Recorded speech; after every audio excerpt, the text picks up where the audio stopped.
Already have a nigger mayor, and we don't need any more nigger big shots. I learned a lot, and I learned that and Corn Pop was a bad dude. I think the two-party system is good for the South and good for the Negro, good for the black in the South. Other than the fact that they still call me boy, I think they've changed their mind a little bit. If Haiti just quietly sunk into the Caribbean or rose up 300 feet, it wouldn't matter a whole lot. Is it because blacks are involved in Haiti? It was old media that got him in trouble. Personal comments he made about another White House hopeful, Senator Barack Obama. I mean, you got the first sort of mainstream African American who is articulate and bright and clean and a nice-looking guy. I mean, that's a storybook, man. Yeah. He's going to let the big banks once again write their own rules. Unchain Wall Street. They're going to put you all back in chains. We have this notion that somehow if you're poor, you cannot do it. Poor kids are just as bright and just as talented as white kids. It's a long way until November. We got more questions. You got more questions, but I tell you, if you have a problem figuring out whether you're for me or Trump, then you ain't black. It don't have nothing to do with Trump. It has to do with the fact I want something for my community. I would love to see. Take a look at my record, man. I have a record that is second to none. The NAACP has endorsed me every time I've run.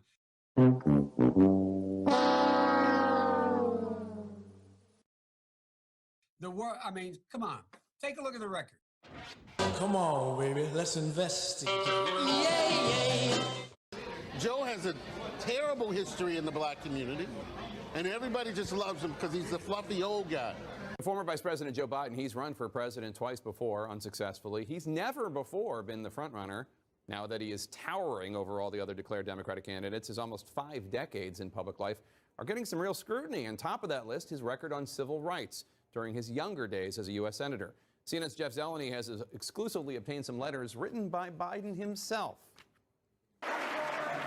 Joe Biden is coming back as a solo act. I'm ready to go. With his long record facing a new look under the spotlight of the 2020 campaign. Gentlemen and ladies of the Senate. One chapter receiving fresh scrutiny comes from his earliest years in the Senate, when he strongly opposed mandatory school busing.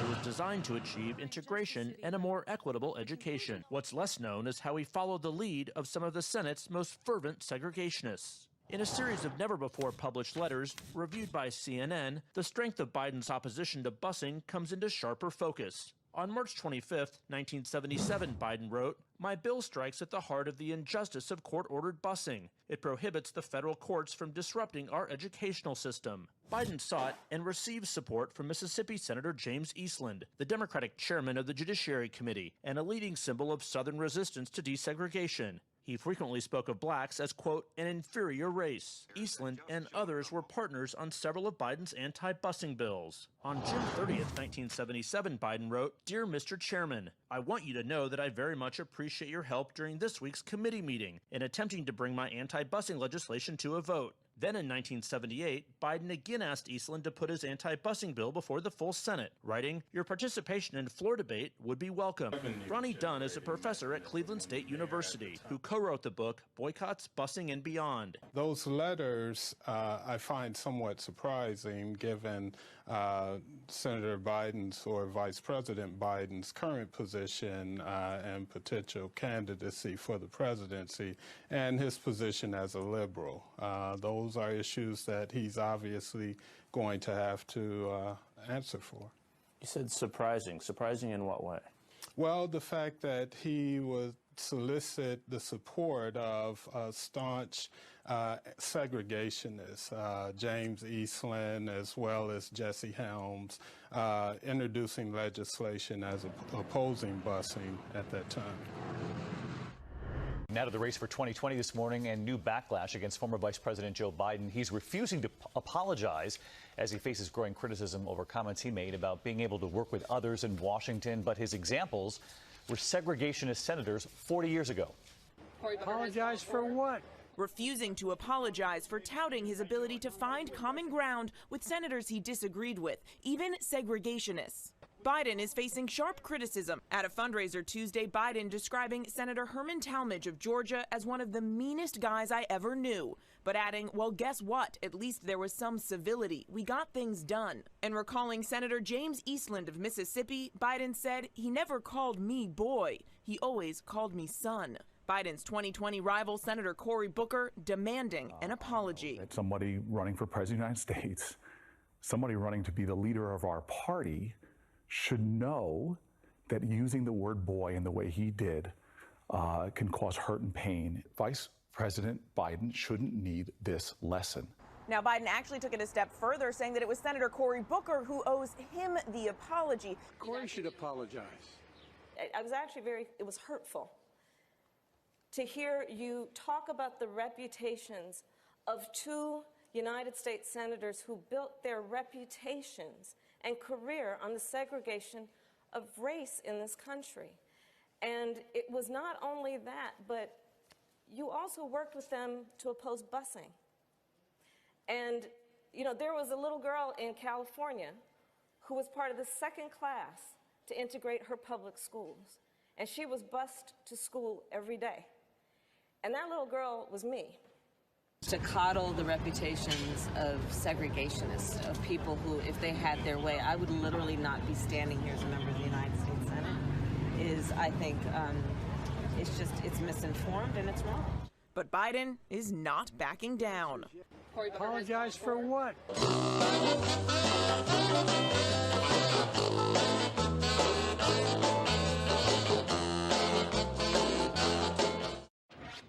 I like the idea they keep in jail longer. I'm the guy that wrote the bill requiring federal judges to keep people in jail 100% of the time for which they're sentenced. It doesn't matter whether or not they're the victims of society.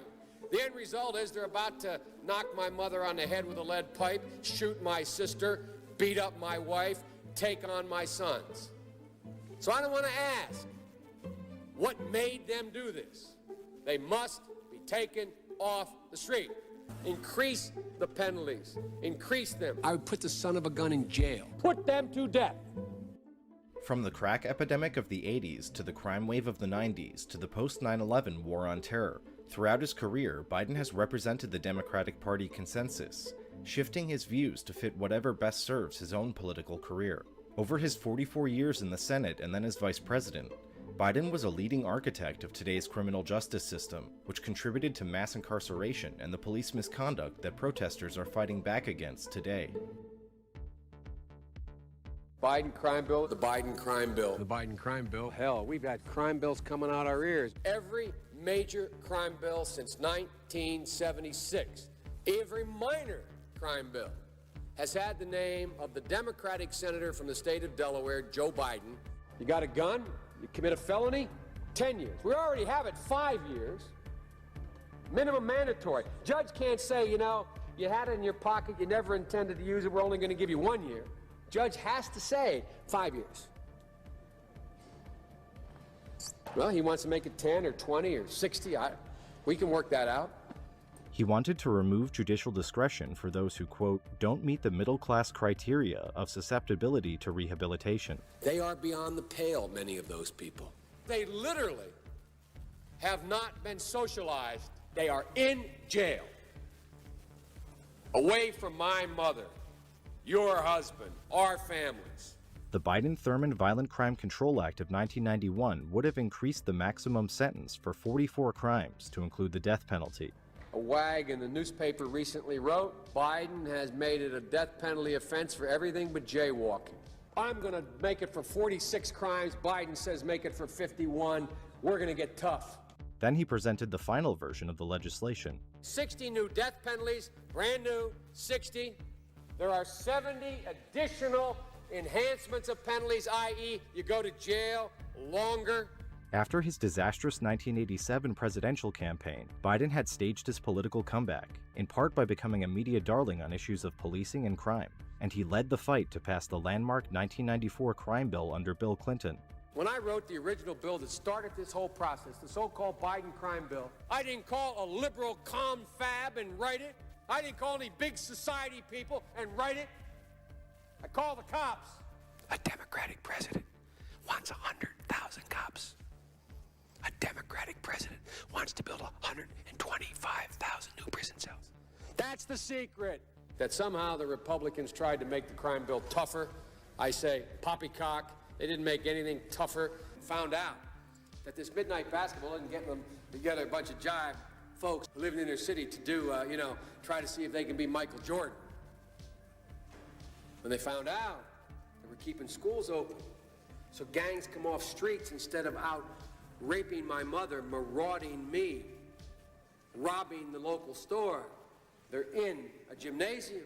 And my daughter will be safer, my wife will be safer, my mother will be safer, and I will be safer. And I will be happy. Never again should Washington put politics and party above law and order. Along with several laws passed in the 80s, the 1994 crime bill drove up the local, state, and federal prison populations, and it tarnished the reputations of Biden and Bill Clinton, who signed it into law. Hey, Clinton, you didn't want to take pictures of my people here. We're still in jail for what you did. When Biden ran for president in 2008, he told the New York Times that he knew more people would be locked up across the board. You ashamed of that bill? Not at all. And in fact, I drafted the bill. We had enormous success. The mass incarceration created by Biden's lock-em-up policies ripped apart vulnerable communities and families for a generation, and the federal funding streams and law enforcement infrastructure it created continue to hinder reform efforts. I'll do my job and I will take responsibility. You ashamed of that bill? Not at all.